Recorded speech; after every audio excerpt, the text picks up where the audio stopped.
ஹாய்மா, இந்த பாருங்கடா, கீரை குழம்பு சொல்லித்தரேன் பாருங்கள். கீரை குழம்பு வந்து எல்லோரும் பூண்டு, தக்காளி அதெல்லாம் போட்டு பண்ணுவாங்க.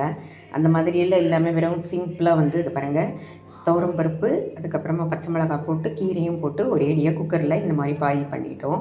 அவ்வளோதான். இதை எடுத்து உப்பு போட்டு கடைஞ்சிடணும் நல்லா. அதுக்கப்புறமா புளியை கரைச்சி ஊற்றிட்டு அவ்வளோதான். அதை வந்து பெருங்காயத்தூள் போட்டு தாளிச்சிடணும். இல்லை வெங்காயம் வதக்கிட்டு அதுக்கப்புறமா வடகம் வச்சு தாளிச்சிடுங்க.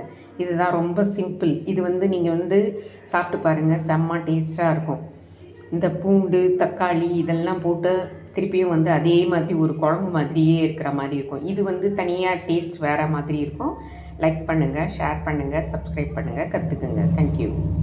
ஓகேவா? தண்ணியாக இருக்கக்கூடாது. இது வந்து இந்த குழம்பு வந்து இது பாருங்கள், திக்காக இருக்கணும். இந்த பாருங்கள், கடைஞ்சிட்டு எப்படி இருக்குதுன்னு பார்த்துக்கோங்க. இதை வந்து ஸ்டவ் மேலே வச்சு நம்ம பக்கத்துலேயே இருந்து கரண்டியில் பக்கத்தில் இருந்து கலந்துக்கணும். ஏன்னா அடி பிடிச்சிடும் திக்காக இருக்கிறதுனால. இது திக்காக இருக்கும். இது வந்து வேறு டேஸ்ட்டாக இருக்கும். நீங்கள் சாப்பிட்டு பார்த்துட்டு லைக் பண்ணுங்கள், ஷேர் பண்ணுங்கள், கற்றுக்குங்க. தேங்க்யூ. இப்போ ஸ்டவ் மேலே குழம்பு வச்சுட்டு அந்த புளி நம்ம பச்சையாக கரைச்சி ஊற்றுனதுனால கொஞ்சம் நேரம் குதிச்சதுக்கப்புறம் நம்ம இறக்கி விடணும். இந்த பாருங்கள், தாளித்து கொட்டிட்டேன். கீரை குழம்பு ஃபினிஷ் ஆகிடுச்சு. ஓகேவா? லைக் பண்ணுங்கள்.